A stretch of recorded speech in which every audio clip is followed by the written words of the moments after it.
The crisp October air carried the scent of fallen leaves and the promise of mischief as John Thompson stepped out onto his front porch. At 20 years old, he was caught between the childish excitement of Halloween and the adult world that seemed to be closing in around him. Little did he know, this Halloween would be unlike any other, a night that would forever change the course of his life and the lives of those he held dear.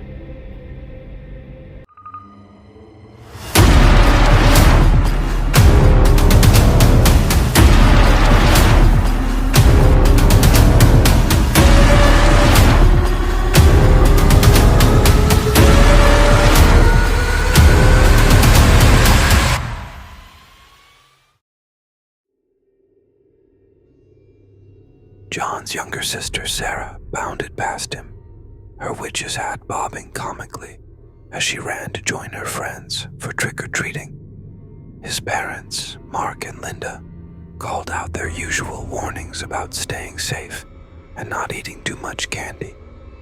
It was a scene of normalcy, a stark contrast to the horrors that awaited them.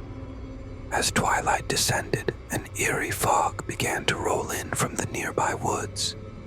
John felt a chill run down his spine, an inexplicable sense of dread settling in the pit of his stomach. He shook it off, attributing it to the spooky atmosphere of Halloween. "John, honey," his mother called from inside. "Could you run to the store? We're out of candy, and the trick-or-treaters will be here soon." Grateful for the distraction, John nodded and grabbed his car keys.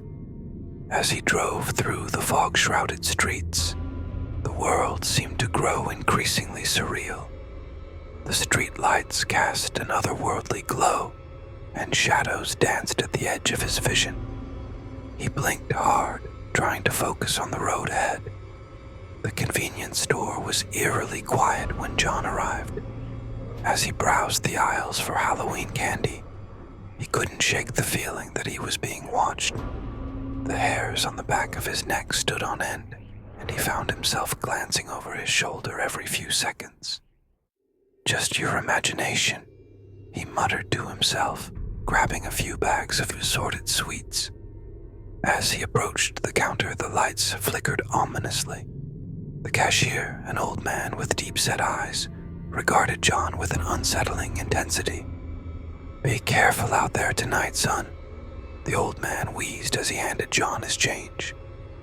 "All Hallows' Eve is when the veil between worlds is thinnest. You never know what might slip through." John laughed nervously, eager to leave the store and its creepy attendant behind. As he stepped outside, the fog had thickened considerably, swirling around his ankles like ghostly tendrils reaching up from the earth. The drive home was tense, with John's knuckles white on the steering wheel. The fog seemed to have a life of its own, forming shapes that disappeared the moment he tried to focus on them. As he pulled into his driveway, a sense of relief washed over him. He was home, safe from whatever strangeness lurked in the night. But as John reached for the door handle, he froze. There, reflected in the car window, was a face that was not his own. A grotesque, twisted visage with hollow eyes and a gaping maw. He whirled around, heart pounding, but there was nothing there. "Get a grip," he told himself, his voice shaky. "It's just Halloween playing tricks on you." Little did John know, as he walked towards his house with the bags of candy clutched tightly to his chest, that the real horror was just beginning. For in the shadows that danced at the edge of reality, something ancient and malevolent had set its sights on him. And as the clock struck midnight, ushering in All Hallows' Eve, the boundary between our world and the realm of nightmares would blur, unleashing a terror beyond imagination. John's unease grew as he entered the house. The familiar warmth of home did little to dispel the chill that had settled in his bones. His parents were in the living room, engrossed in a horror movie marathon, a Thompson family tradition on Halloween night. "Got the candy?" John called out, trying to inject some normalcy into his voice. His father grunted in acknowledgement, eyes glued to the screen where some hapless victim was meeting a grisly end. His mother turned, smiling, but her expression faltered as she caught sight of John's face. "Are you all right, sweetie? You look pale." John forced a smile. "Just got spooked by all the decorations out there. It's nothing." But it wasn't nothing. As John climbed the stairs to his room, he could have sworn he heard whispers, faint, unintelligible murmurs that seemed to come from everywhere and nowhere at once. He shook his head, trying to clear it, but the whispers persisted, growing louder with each step. In his room, John collapsed onto his bed, pressing his palms against his eyes. The whispers had become a cacophony, a swirling vortex of voices that threatened to overwhelm him. And then, as suddenly as they had begun, they stopped.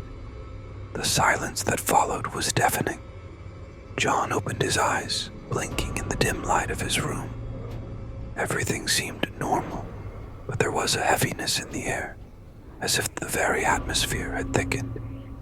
He stood up, moving to his window to get some fresh air. As he reached for the latch, his reflection caught his eye. For a split second, he saw it again, that twisted, demonic face superimposed over his own. John stumbled backward, his heart racing. This time, the image didn't disappear. It lingered, a malevolent grin spreading across its features. "No," John whispered, backing away. "This isn't real. This can't be real." But the reflection moved independently, its movements jerky and unnatural. It raised a hand, pressing it against the glass from the other side. And then, to John's horror, the hand began to push through, as if the window were made of water instead of solid glass. John wanted to scream, to run, to call for help, but he found himself paralyzed. The entity emerging from the mirror was unlike anything he had ever seen. A writhing mass of shadows and teeth, with eyes that burned like embers in the depths of hell. As the creature fully materialized in his room, John felt a searing pain in his chest. It was as if something was clawing its way into his very soul. He gasped, struggling to breathe as the entity loomed over him. "John Thompson," it hissed, its voice like nails on a chalkboard. "Your soul is ripe for the taking. On this hallowed night, you shall be our vessel." With a final desperate attempt to resist, John opened his mouth to cry out for help. But before any sound could escape, the entity surged forward, pouring itself into John's body through his mouth, nose, and eyes. The pain was excruciating. John thrashed on the floor, his body contorting in ways that should have been impossible. He could feel the evil presence spreading through him, corrupting every cell, every thought. He fought against it with every ounce of his being, but it was like trying to hold back an ocean with his bare hands. As the possession neared completion, John caught a glimpse of himself in the mirror. His eyes had turned completely black, and dark veins spread across his skin like a spider web. The face that looked back at him was a horrifying blend of his own features and the demonic visage he had seen earlier. With one final silent scream, John Thompson ceased to exist as he once was. The entity now in control of his body stood up, flexing its new fingers and cracking its neck with a sickening pop. "Let the fun begin," it growled, John's voice distorted and inhuman. As it turned towards the bedroom door, a wicked grin spread across its face.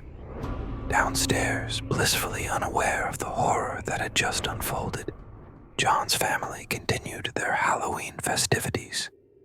They had no idea that the nightmare was about to become all too real, and that the person they trusted most would be the architect of their destruction. The thing wearing John's skin moved with an unnatural grace as it descended the stairs. Each step was calculated, predatory, like a lion stalking its prey. The voices in its head, no longer whispers, but a chorus of malevolent entities, urged it forward, promising power and satisfaction beyond mortal comprehension. In the living room, Mark and Linda Thompson remained engrossed in their movie marathon. The flickering light from the TV cast eerie shadows across the walls, creating a dance of darkness that seemed to pulse in rhythm with the entity's heartbeat. "John," Linda called out, sensing movement behind her. "Did you want to join us for the rest of the—" Her words died in her throat as she turned and saw her son. There was something off about him. His posture, his eyes, the way his lips curled into a smile that was both familiar and utterly alien. "Is everything okay, honey?" she asked, her maternal instinct screaming that something was terribly wrong. The entity tilted its head, studying Linda with a curiosity that was anything but benign. "Everything is perfect, Mother," it said, the last word dripping with sarcasm and barely concealed malice. Mark, finally tearing his attention away from the screen, turned to look at his son, his brow furrowed with concern. "John, you look ill. Maybe you should lie down." The creature that was once John let out a laugh that sent chills down both parents' spines. It was a sound of pure, unadulterated evil, a laugh that spoke of unspeakable horrors to come. "Oh, I don't think I'll be lying down anytime soon," it sneered. "In fact, I feel more alive than ever." With inhuman speed, the entity lunged forward, grabbing Mark by the throat and lifting him off the couch with one hand. Linda screamed, scrambling backward as her husband gasped for air, his feet dangling inches above the ground. "John, what are you doing?" Linda shrieked, her eyes wide with terror. "Put your father down." The entity turned its black gaze towards her, a wicked grin spreading across John's face. "John isn't here right now," it hissed. "But don't worry, Mother. Your turn will come soon enough." Mark struggled against the iron grip, his face turning purple as he clawed desperately at the hand around his throat. The entity seemed to relish in his suffering, drinking in the fear and pain radiating from both parents. "Please," Mark choked out. "John, son, this isn't you." For a brief moment, something flickered in those black eyes, a hint of recognition, a glimmer of the real John fighting to regain control. But it was quickly snuffed out, replaced by an even deeper darkness. "You're right," the entity snarled. "This isn't your weak, pathetic son. This is something far greater, far more powerful. And you are nothing but insects beneath my feet." With a sickening crack, the entity snapped Mark's neck, letting the lifeless body crumble to the floor. Linda's scream echoed through the house, a sound of pure anguish and disbelief. The entity turned its attention to her, moving with predatory grace as it stalked towards her cowering form. Now, Mother," it crooned mockingly. "Don't you want to give your dear son a hug?" Linda scrambled to her feet, knocking over lamps and side tables in her desperate attempt to escape. She ran for the kitchen, her mind racing. She needed a weapon, needed to defend herself, needed to somehow save her son from whatever had taken hold of him. As she reached for a knife from the block on the counter, she felt an icy hand on her shoulder. Slowly, trembling, She turned to face the monster wearing her son's face. "You can't run from me," it whispered, leaning in close. "You can't hide. This is my night, and your fear. Oh, your delicious fear. It only makes me stronger." Linda's hand closed around the handle of the knife. With a sob of desperation, she swung it towards the entity, but it was faster, catching her wrist in a vice-like grip, and slowly, agonizingly, turning the blade towards her own stomach. "John," she pleaded, tears streaming down her face. "If you're in there, please fight this. I love you. We love you." For a heartbeat, the pressure on her wrist lessened. Linda saw a flicker of her son, the real John, in those black eyes. But then it was gone, replaced by a hatred so intense it made her gasp. "Love," the entity spat.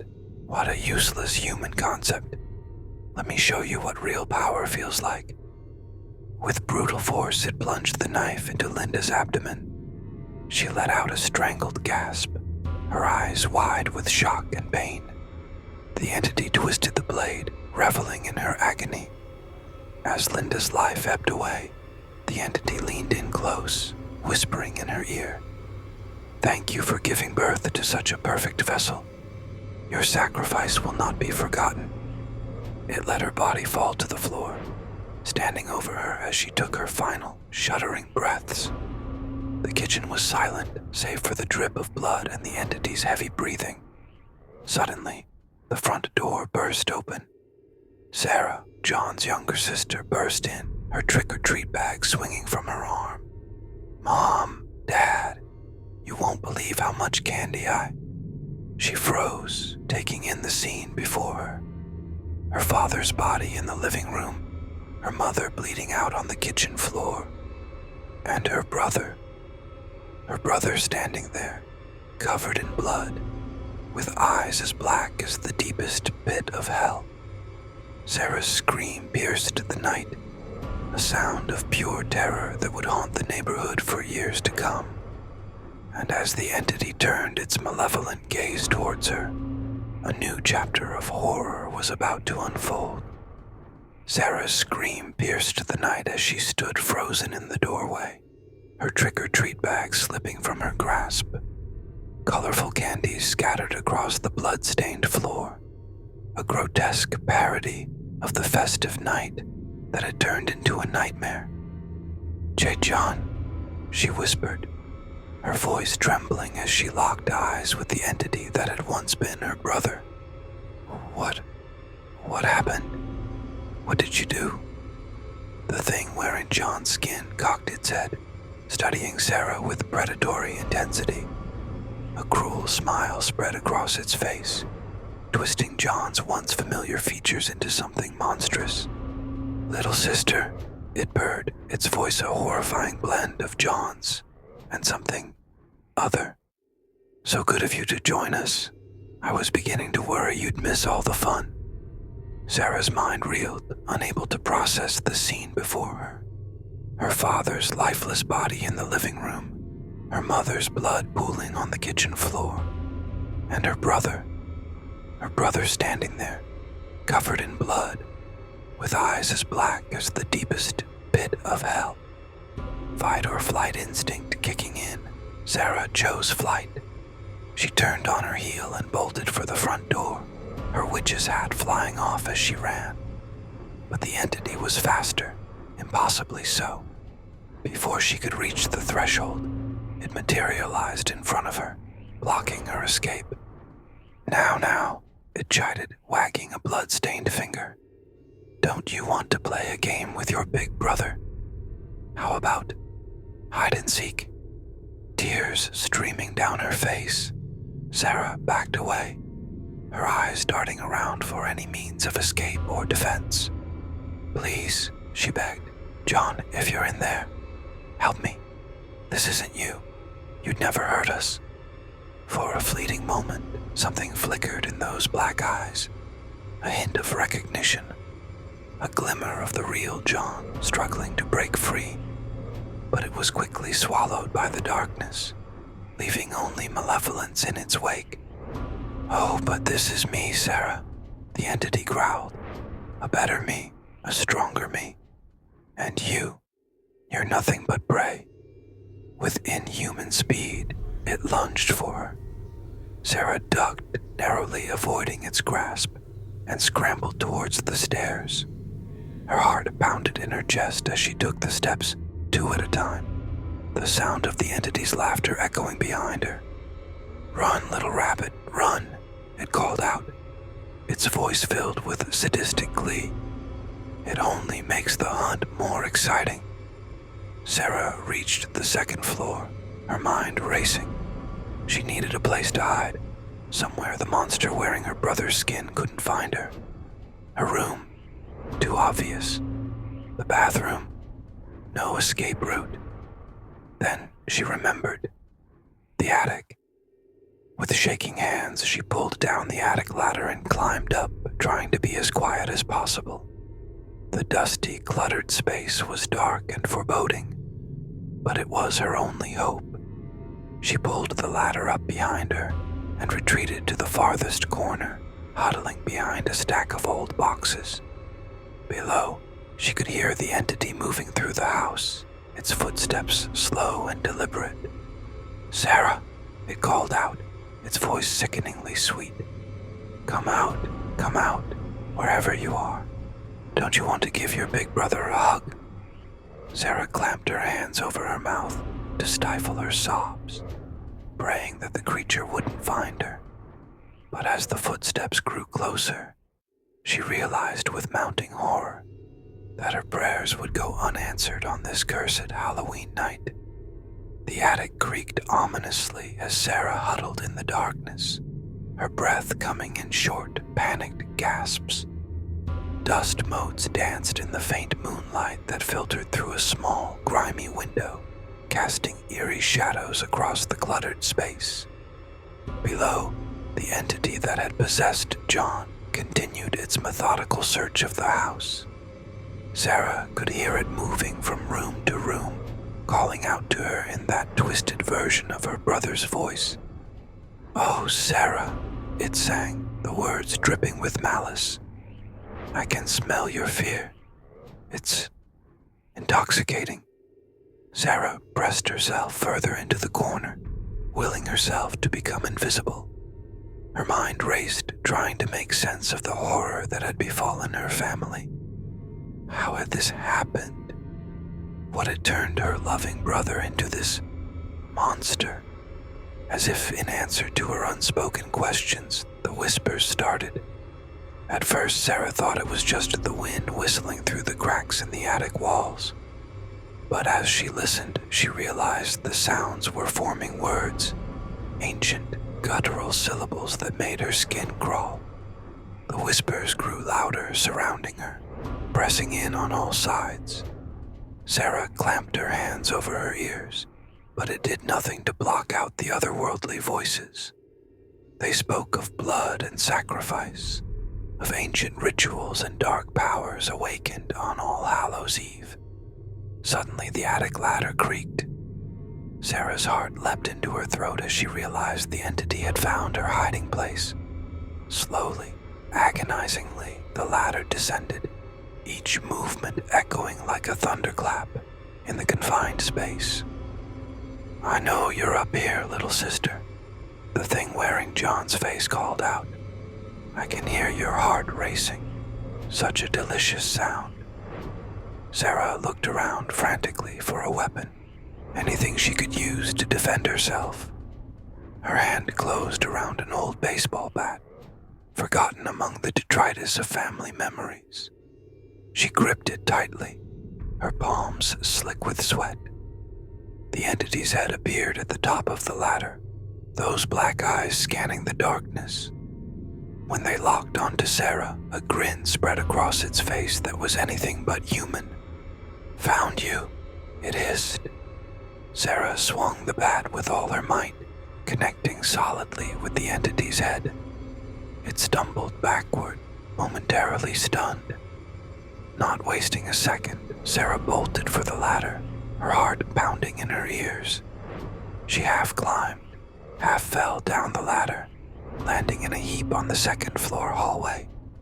Above her, she could hear the entity recovering, its inhuman snarls sending chills down her spine. Sarah scrambled to her feet and ran for the stairs. Her mind focused on one goal: escape. But as she reached the bottom step, she froze. There, blocking the front door, stood a group of figures shrouded in black robes. "No," Sarah whispered, her last hope of escape crumbling before her eyes. The robed figures began to chant, their voices joining the whispers that still echoed in Sarah's mind. As they raised their arms, Sarah saw symbols etched into their palms, ancient eldritch markings that pulsed with an unholy light. Behind her, she heard the entity descending the stairs, its laughter mixing with the chants of the cultists. Sarah realized with the dawning horror that this was no random possession. This was something that had been planned, a ritual years in the making, and her family was at the center of it all. As the entity reached the bottom of the stairs, the cultists parted, forming a circle around Sarah. She was trapped, caught between the monster that had once been her brother and these dark acolytes of some unspeakable power. "Welcome, sister," the entity purred, reaching out to caress Sarah's cheek with blood-stained fingers. "To the beginning of a new age of darkness." Sarah's mind reeled as she found herself at the center of a nightmarish tableau.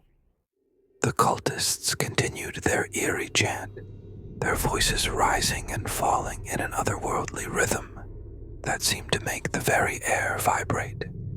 The entity wearing John's skin circled her slowly, its black eyes gleaming with malevolent anticipation. "What do you want from me?"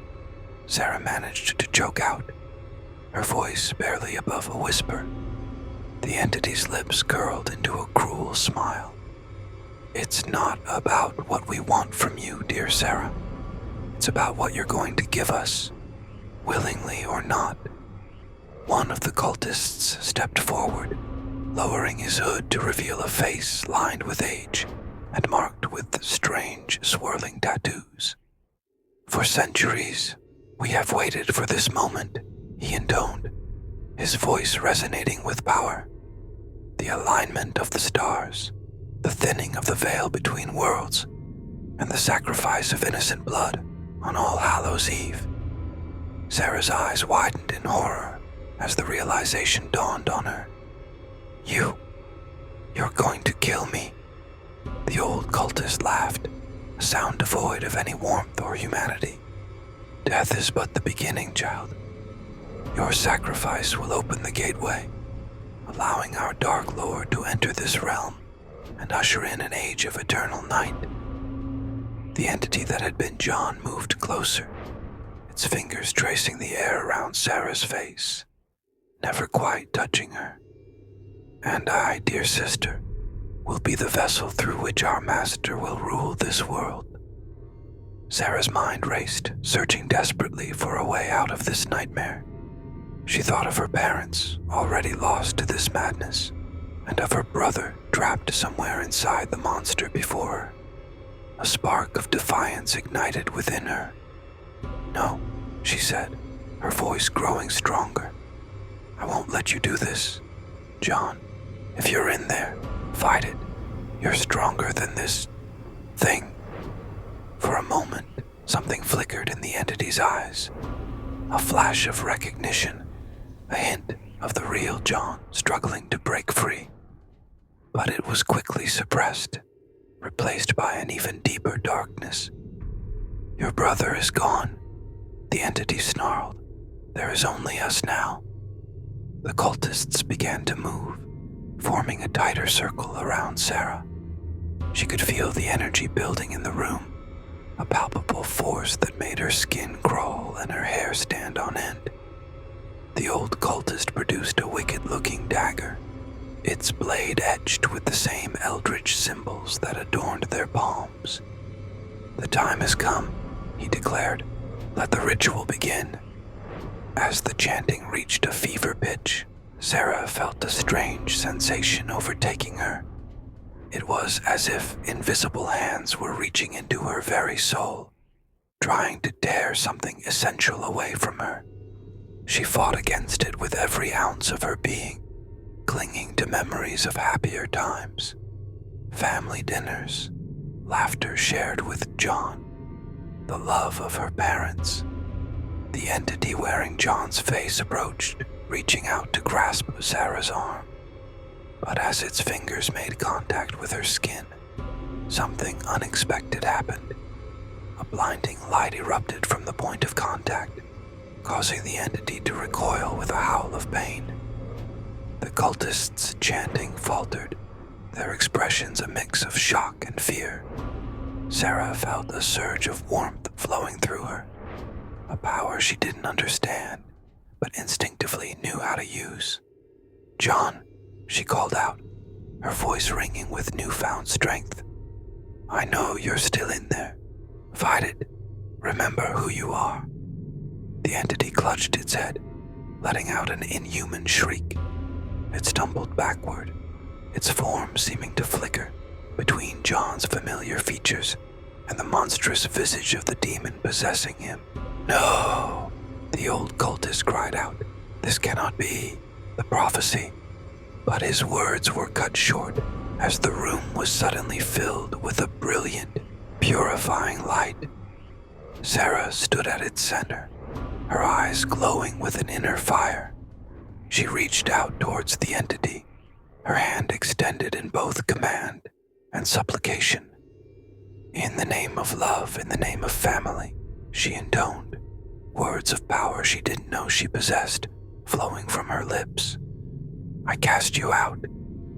The entity let out one final ear-splitting scream as it was torn from John's body. A dark, writhing mass of shadows and teeth was expelled, dissipating into nothingness as it touched the purifying light. John collapsed to the ground, gasping for air. The cultists, their ritual disrupted and their dark master banished, fled into the night, their screams of terror echoing through the neighborhood. As the light faded, Sarah rushed to her brother's side. John, can you hear me?" Slowly, John's eyes fluttered open, normal, human eyes filled with confusion and pain. Sarah, he croaked. What happened? I had the most terrible nightmare." Sarah helped him sit up, tears of relief streaming down her face. "It's over now," she soothed, holding him close. "You're back. You're safe." But as she looked around at their destroyed home, at the bodies of their parents lying cold and still, Sarah knew that nothing would ever be the same again. The nightmare might be over, but its effects would linger for a lifetime. In the days that followed, the Thompson house became the center of a police investigation that would baffle law enforcement for years to come. The official report spoke of a home invasion gone wrong, of a troubled young man who had snapped under the pressure of mental illness. But Sarah and John knew the truth, a truth too terrifying and unbelievable for the world to accept. The funerals for Mark and Linda Thompson were a somber affair.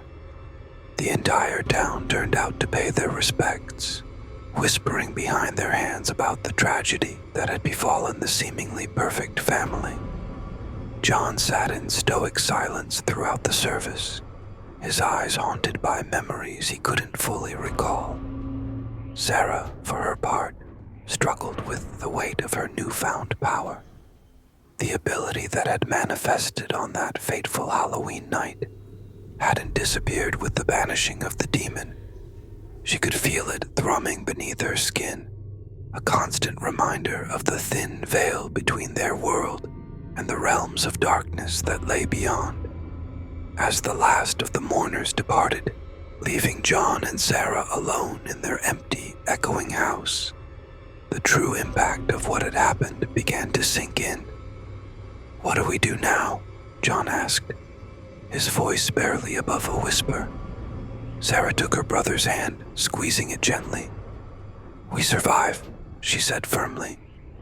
"We honor Mom and Dad's memory by living the lives they would have wanted for us.